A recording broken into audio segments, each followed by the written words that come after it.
for joining us. I'm Diane Rehm. The Labor Department issues a disappointing March jobs report. Senator Robert Menendez pleads not guilty to federal corruption charges, and Governor Jerry Brown orders Californians to cut back on water usage. Here for the domestic hour of the Friday News Roundup, Jerry Seib at the Wall Street Journal, Susan Page of USA Today, and Doyle McManus at the Los Angeles Times.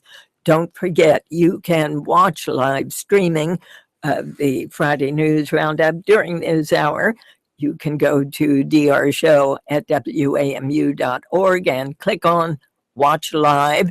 You can call us at 800-433-8850. Send us an email to drshow@wamu.org. Send us a tweet or send us a message through Facebook. And welcome to all of you. Thank you. Good morning. Good to see you, Jerry Seib. Disappointing jobs numbers. Yes, disappointing. You know, we've talked about this over the last few months on these Fridays, and it's been a string of, well, looks better, looks pretty good. Well, now it doesn't look better and doesn't look very good. The March jobs creation number was 126,000, which is almost literally half of what most economists expected for that month. To put it in a little bit of perspective, that's 126,000 jobs created in March. For all of last year, the average monthly growth was 260,000, more than twice that much. So this is a very weak report. Unemployment rate didn't change, but that doesn't tell you very much. What does tell you is that the labor force participation rate shrank back a little bit more. Also not a good sign because it says more people were discouraged and just quit looking for work. And just to add to the gloominess, I guess, the numbers for January and February were revised downward, so they weren't quite as good as we thought at the time either. So not a lot to see in this report that's very encouraging. Slight increase in wages, very slight, but at least wages aren't sinking along with job creation. Interesting, Jerry, whether this poor jobs report could affect the Fed's decision. Well, you know, that's actually the big secondary question, which is what does it do for the Fed? There are two more jobs reports that come out before June when the Fed gets together and considers whether it's now finally ready to start raising interest rates. It's signaled that that will be on the table in June.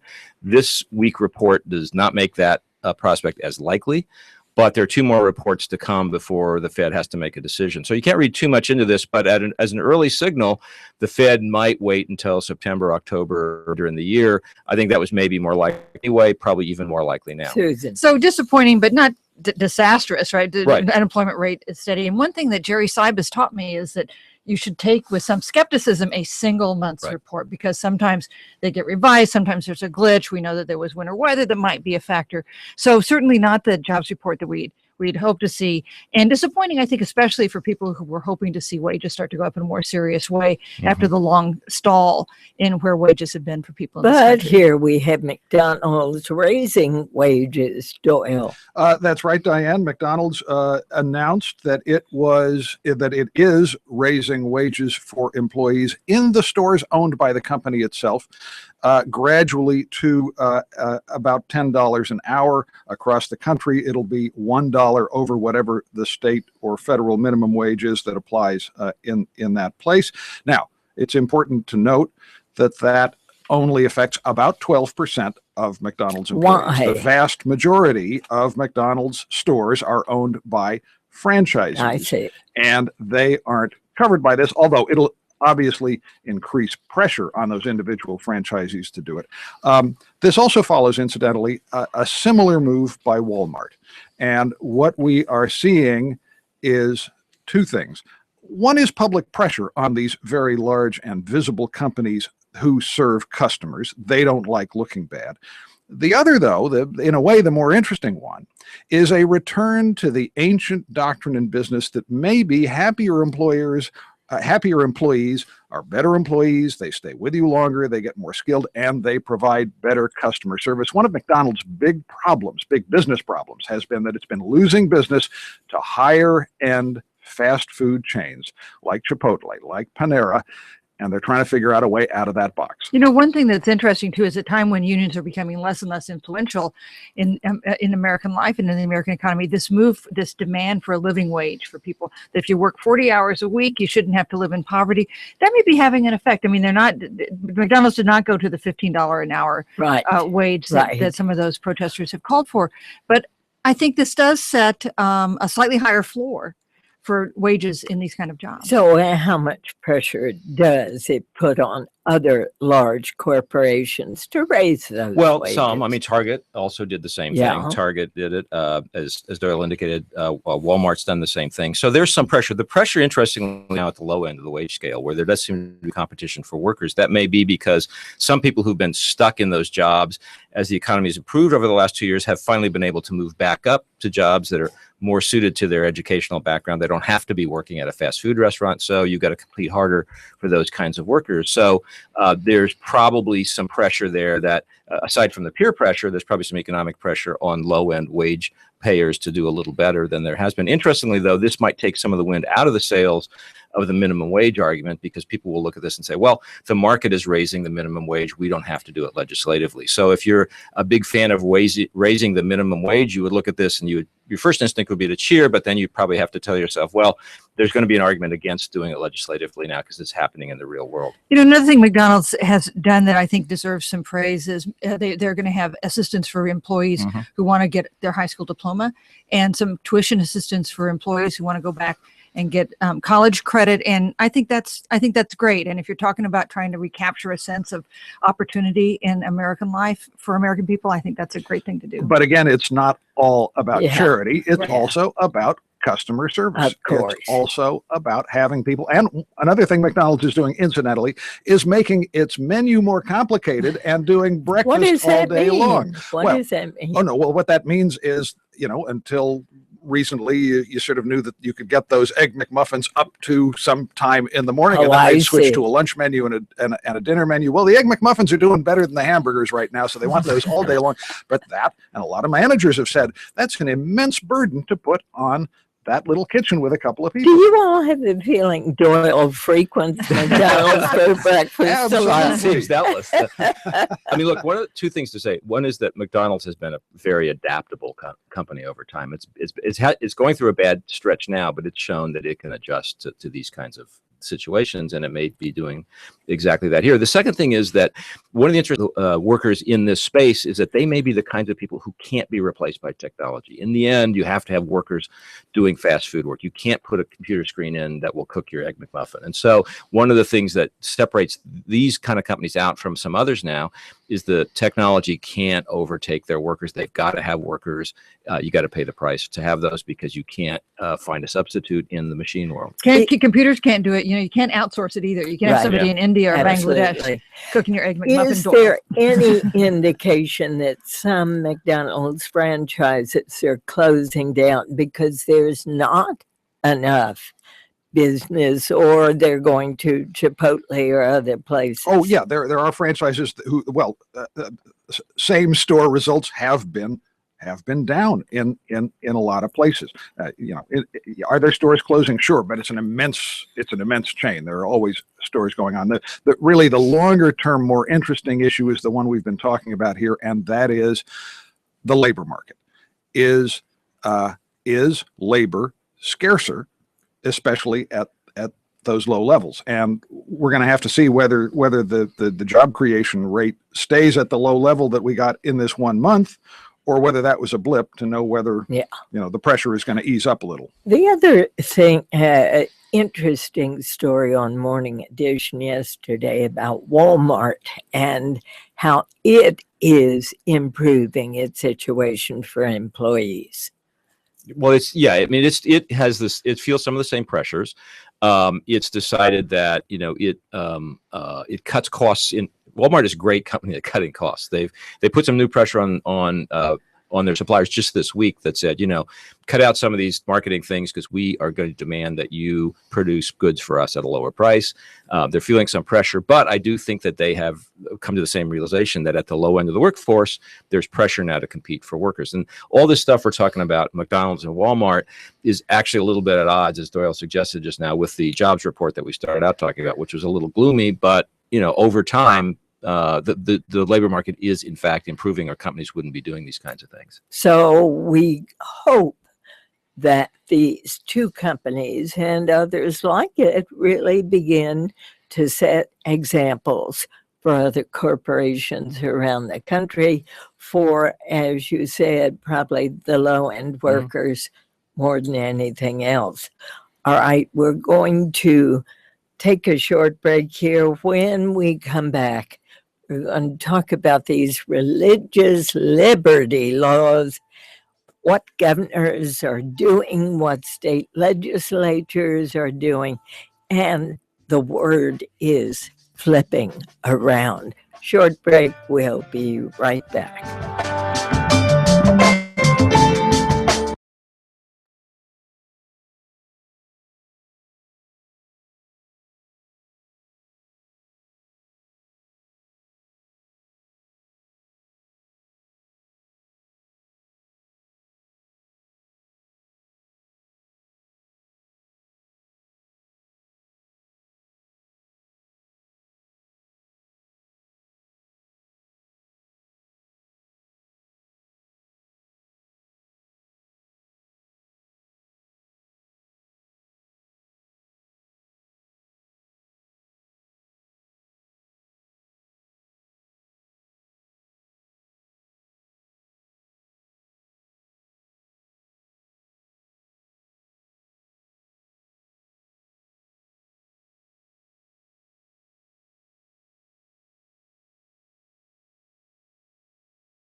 And to the big story of the week, religious liberty laws. Susan, Indiana, and Arkansas governor signed clarifications to their laws yesterday. Tell me a little about this. This is one of the most extraordinary political developments I've seen in the time I've been a reporter, because we saw legislatures in two reliably red states moving toward passing these religious liberty laws that were clearly propelled forward by concern about the advent of gay marriage in their states. The fact that gay marriage is now in a majority of states and might be recognized as a constitutional right by the Supreme Court later this year has caused a lot of concern among some conservative Christians. And these religious liberty laws gave them a way to avoid providing services, or seemed to provide a path for them to legally avoid providing services to either gay people or to gay marriages. And there was an enormous backlash. Huge. And the backlash included not just liberals and Democrats, it included them. It also included business interests in both those states, including Walmart, which we talked about earlier in the show, including Eli Lilly, Angie's List, the NCAA standing up and saying they were uncomfortable with these laws and pushing the legislatures and the governors to flip on this issue in the space of days. I find this extraordinary and a sign of how attitudes toward gay marriage have been transformed in the blink of an eye. Doyle.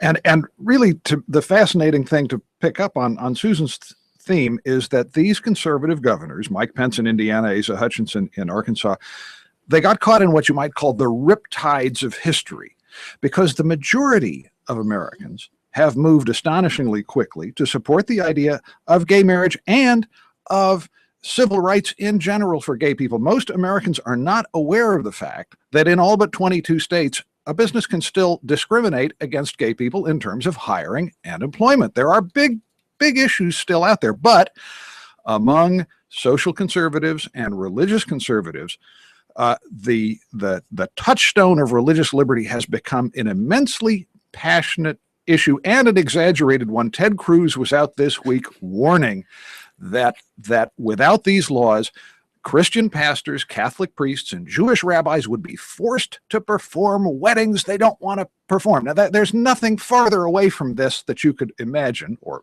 there are probably things farther away, but that's not anywhere near this. But you have, in other words, an exaggerated fear on the other side. You know, really what you have are two giant social trends colliding. One is the pro-gay rights movement, which, as everybody's noted, has risen, has accumulated more popular support for any social issue that our pollsters at least can remember ever.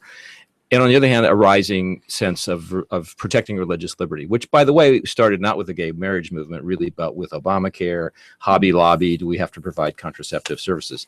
So you have those two trends colliding right now in the middle of the public space. And we should note, at the very beginning of a 2016 presidential campaign, which guarantees that this issue will not go away. I mean, Indiana and Arkansas, the governors kind of wanted North Carolina is going to take it up. Right. It's going to go on. But even if the governors of Indiana and Arkansas want to tamp it down, which they do, the politics of the moment, to me at least, suggests that's not going to happen. Here's an email from Charles in Houston, Texas.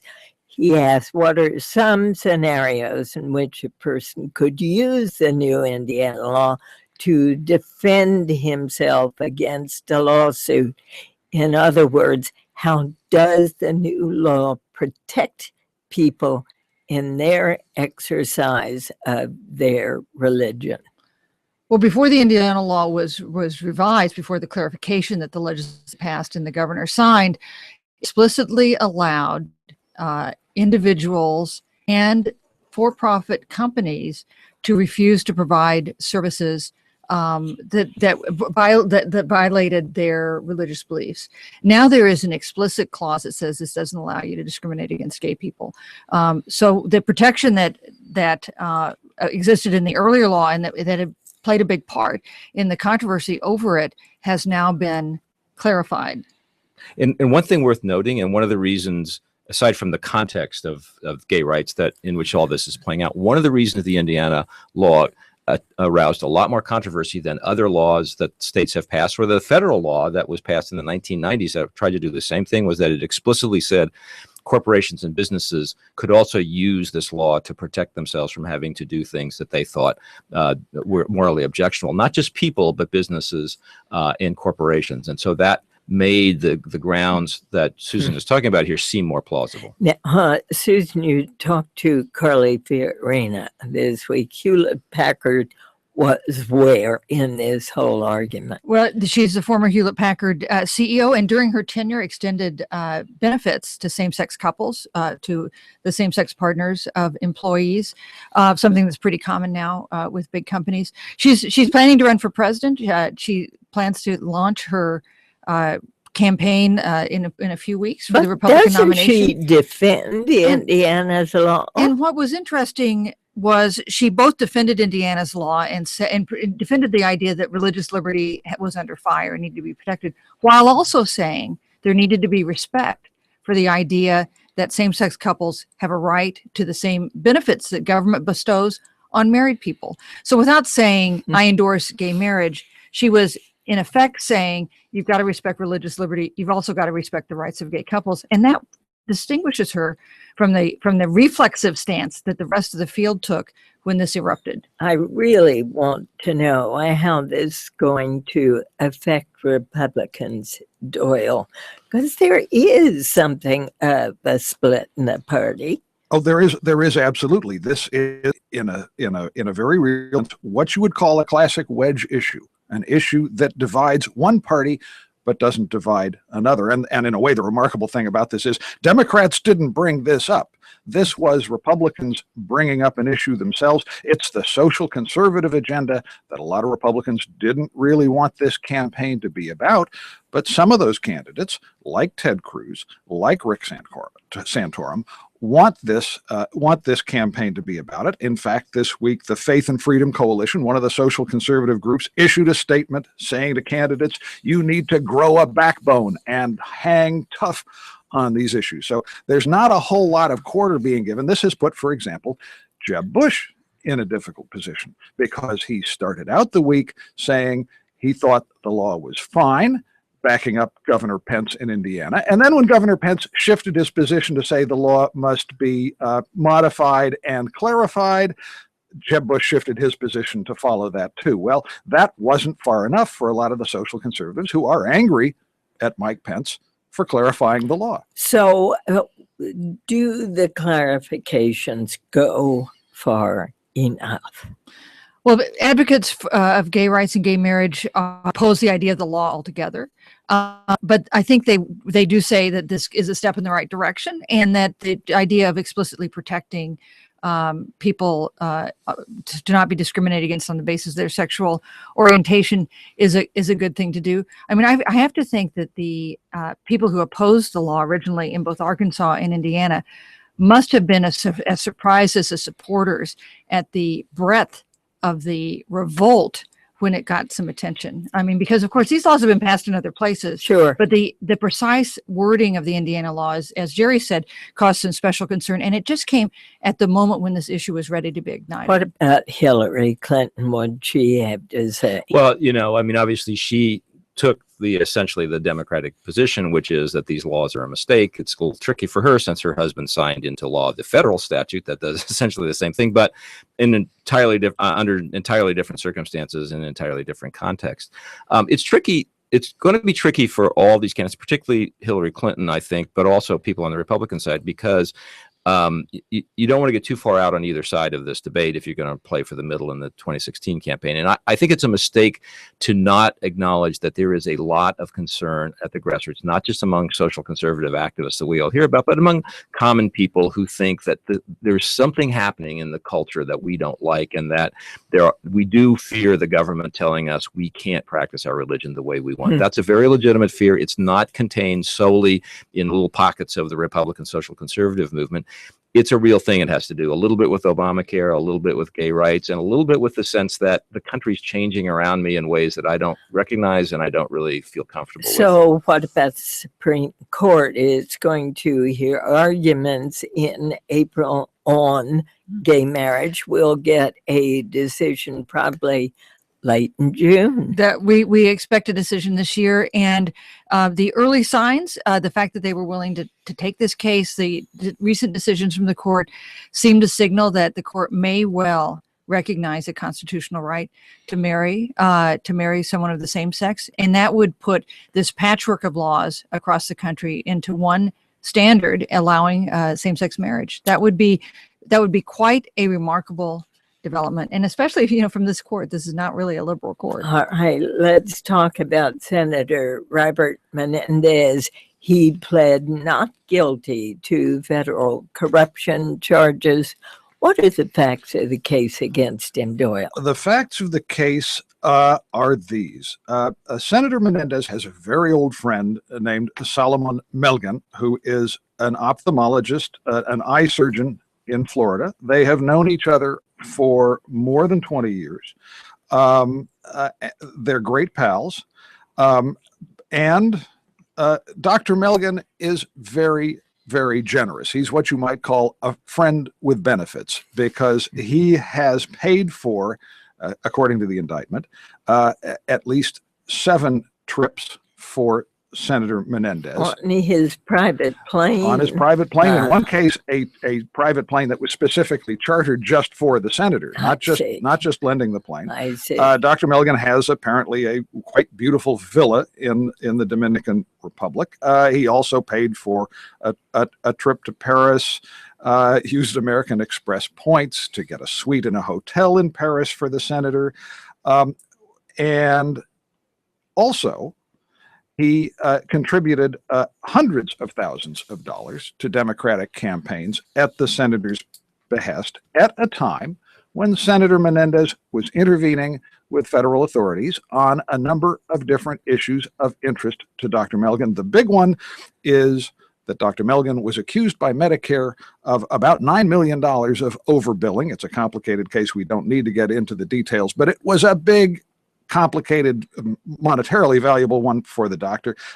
The small one, but the one that's getting a lot of attention, is that Dr. Milligan has had a series of girlfriends from the Dominican Republic and from Brazil who wanted visas to come visit the United States. And Senator Menendez and his staff were making calls to people in the State Department to make sure that these young women, one as young as 18, could get visas despite the fact that they didn't appear to qualify for them. So how strong is this case that the feds have, Susan? Well, one dilemma or one challenge, I guess, for the prosecutors is that these two men do have a long relationship, and it's okay to take gifts from friends.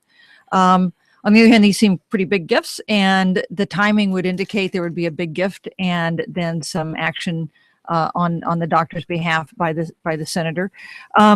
So it's hard to do. And the Public Corruption Unit has had some problems. You remember the last time they indicted a sitting senator was Ted Stevens from Alaska. That indictment was eventually vacated because of misconduct by the prosecutors. It does seem to me that with that history, it's likely that the prosecution feels pretty confident they have a case they can make in court, or because they wouldn't have gone forward with these really serious charges. So he says he will not step down, Jerry. No, absolutely. I mean, he did step down as the ranking Democrat on the Senate Foreign Relations Committee, which is not insignificant because it comes at a time when, among other things, the nuclear deal with Iran that was just completed this week is going to be subject to congressional debate. He's very hard line on that. That's, in a way, that's good news for the administration, but he does not look like a senator who's going to go away. He sounds like somebody who's going to fight and fight hard. And he declared, I will be vindicated. So we'll see. And you're listening to the Diane Rehm Show. Meanwhile, in the House, there is this, in the Senate, there is this, race to succeed Harry Reid. And you've got kind of a clash between Dick Durbin and Chuck Schumer. What's happening?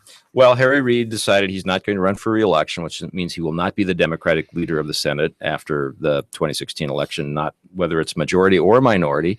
He clearly wanted to pave the way in doing that for Chuck Schumer, who's not technically the next one in line behind him in the hierarchy.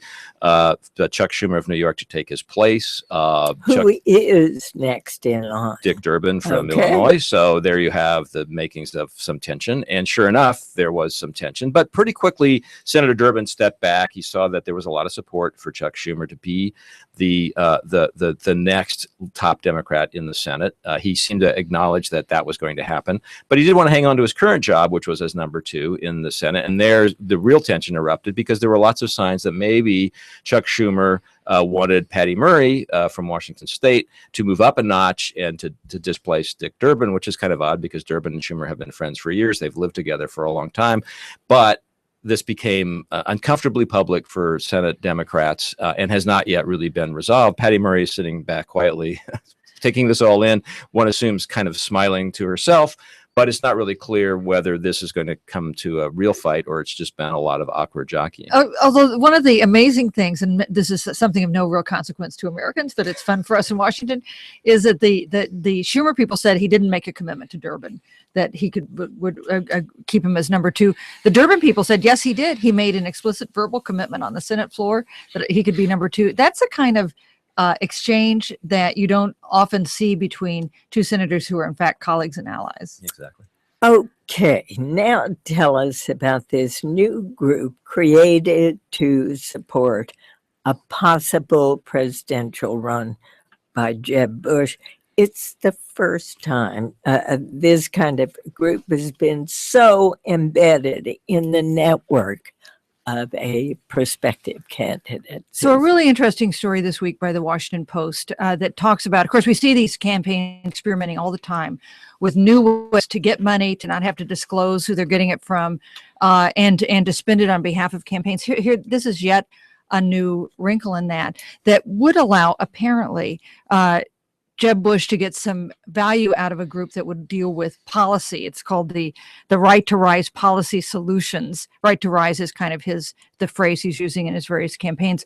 It would be able to accept donations of any size, no limits, from corporations, from individuals, from whomever, and would not have to disclose it. It could spend the money in secret. So some of the limits that we see on other groups, like the limits on the amount you can contribute to a campaign, or the requirement that you have to disclose your donors, wouldn't be subject to this group. Susan Page of USA Today, Doyle McManus at the LA Times, Jerry Seib of the Wall Street Journal. Short break. We'll be right back.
And it's time to open the phones, 800-433-8850. Don't forget, you can see this hour of the Diane Rehm Show. You can watch us live streaming by going to drshow.org.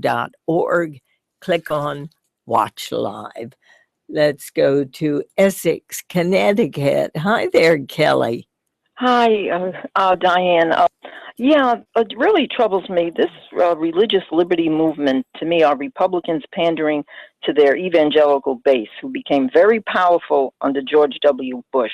His billions in the faith-based initiative was nothing more than a tax-paid bribe for evangelical votes. Now, Ted Cruz kicked off his campaign by going to Liberty University, founded by Jerry Falwell. In the 60s, Jerry Falwell defended segregation, called civil rights a tool of communism, Both he and the Reverend Pat Robinson said 9/11 happened because feminist, quote, this is a quote, feminist, homosexuals, and pro-choice Americans had insulted God.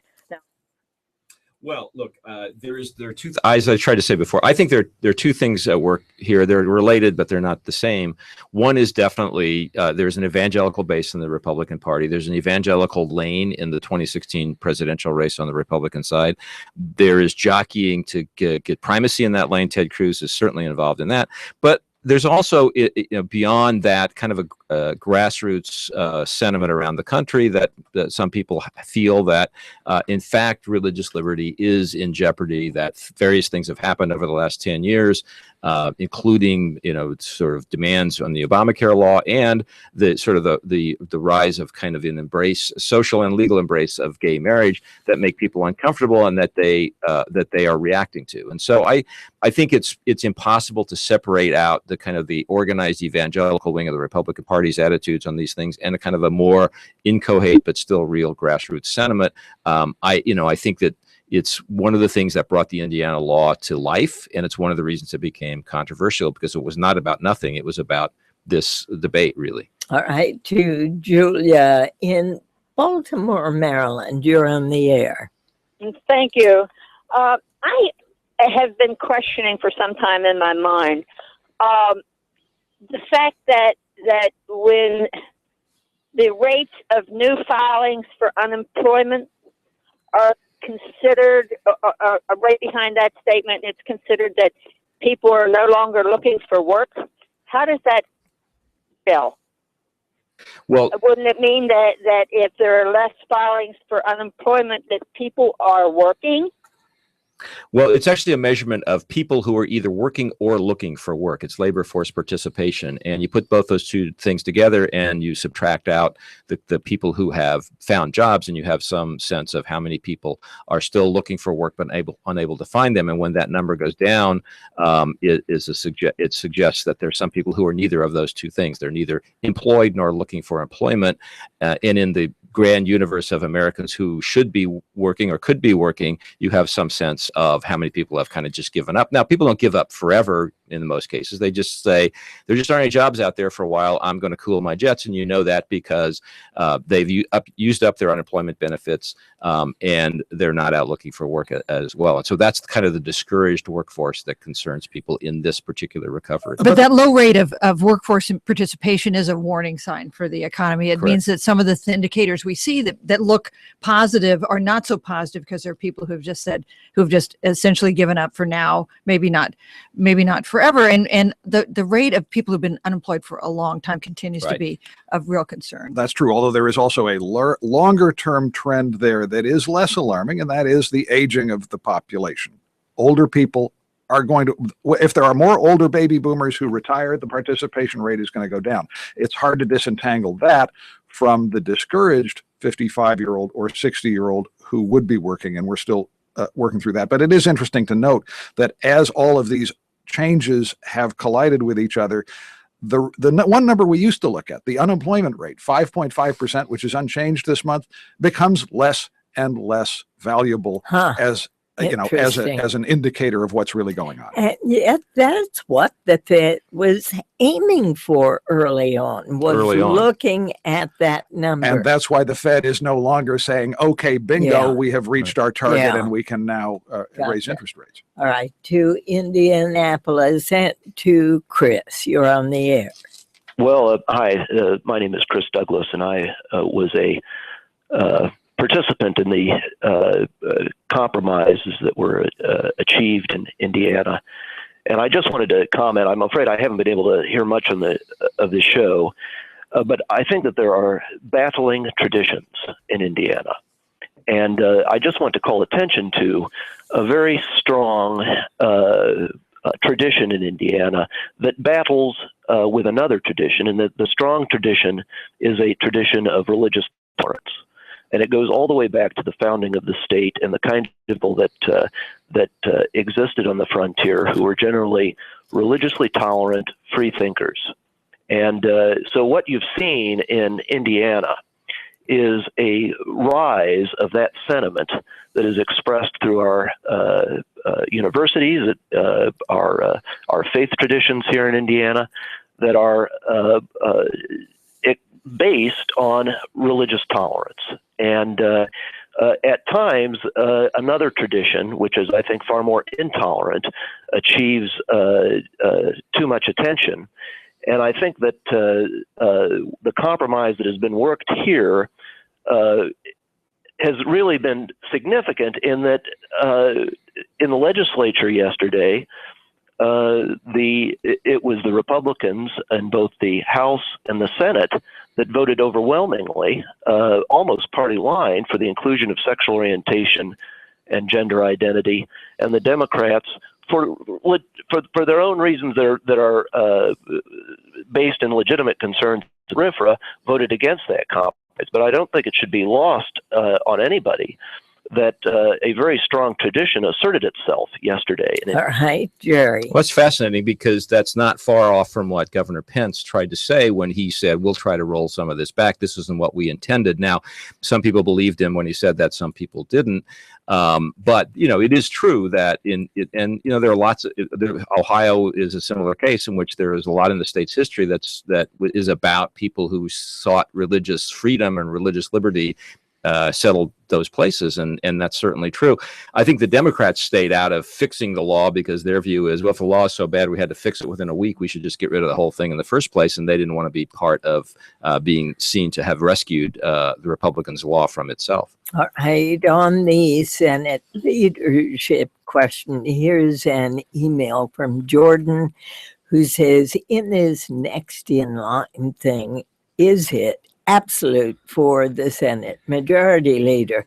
Many of us progressives would implore Elizabeth Warren to get that position, given that she refuses to run for president, and she could make a world of difference in a senatorial position of power like that, Doyle. She could, and the listener is correct. This does not have to be by seniority. Those with long memories will remember that Ted Kennedy once ran for majority leader but did not win.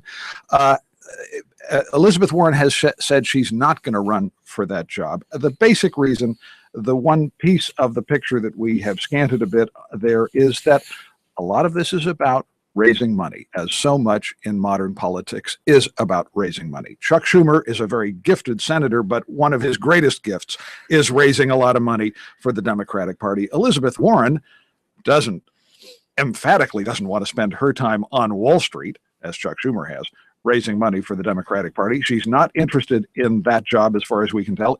And as she reaffirmed just this week, she's not interested in running for president either. Although the listener should be reassured, because Democrats already have created a position in the leadership specifically for Elizabeth Warren. So she would be at the table because she does represent a part of the party that has a lot of energy right now. And I would assume that in the new leadership team, she will continue to be included, to be at the table and a member of that. Okay, and speaking of energy, we're told that Hillary Clinton has taken a lease on an office in Brooklyn.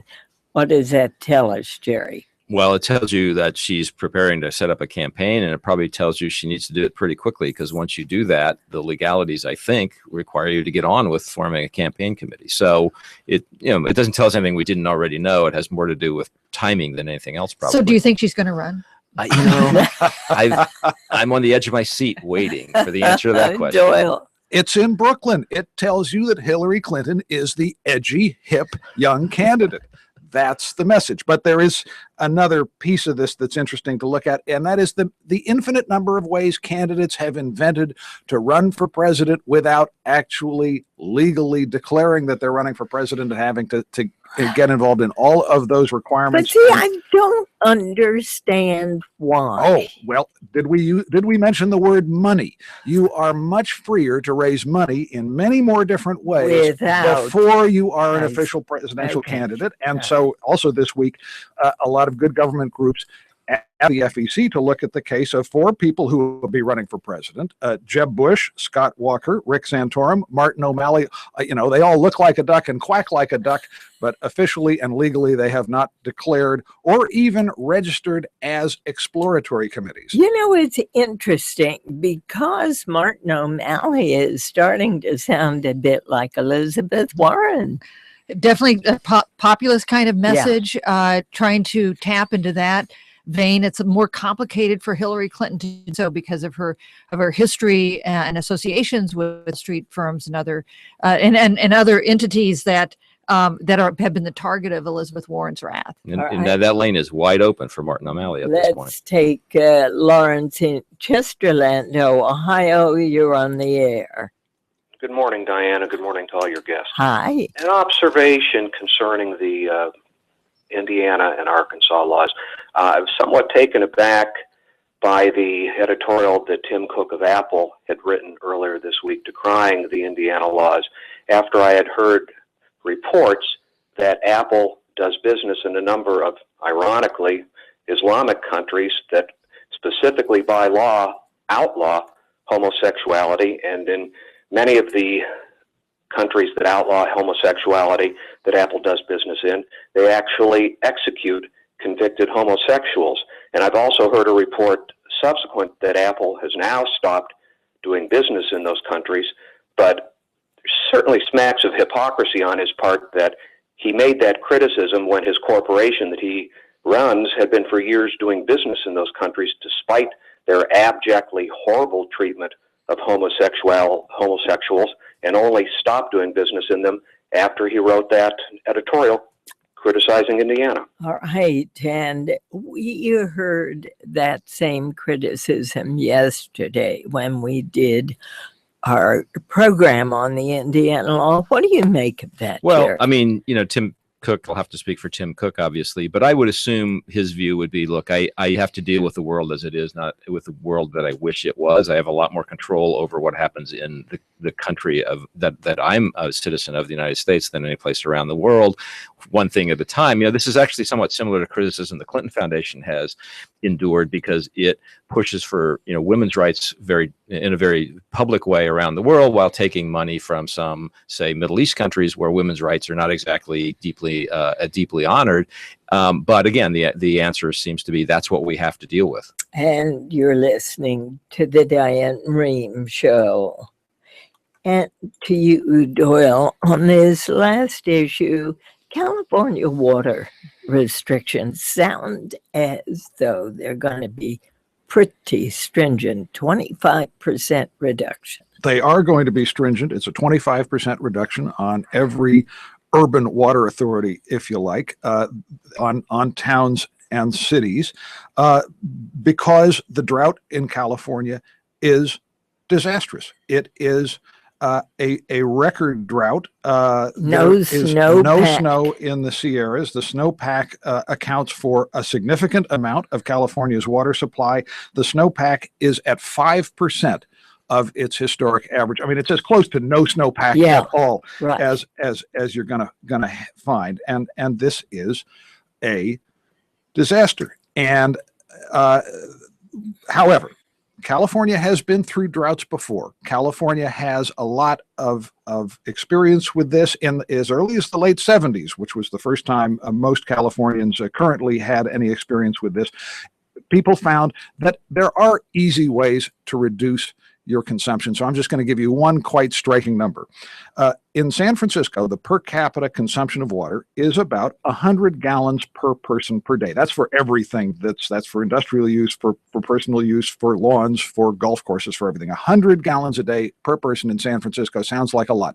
In Palm Springs, out in the desert with all of those beautiful golf courses where President Obama likes to play golf, 700 gallons a day. Whoa. So we're not talking about people not even having to take shorter showers, although that's a good idea, and people are already using more efficient toilets and other appliances. What we're talking about is golf courses, lawns, big campuses and facilities that use enormous amounts of water for, frankly, aesthetic purposes, the state is going to turn from green to brown. And the question becomes, how are they going to enforce this law? Well, that's up to each authority, and they can do that. The other question, though, is, look, these urban uses are only 20% of the consumption in California. 80% is agricultural. Now, agricultural water law is a giant mare's nest of other regulations. There is already, in effect, rationing going on there, but this is going to open up an enormous debate about the equity of a system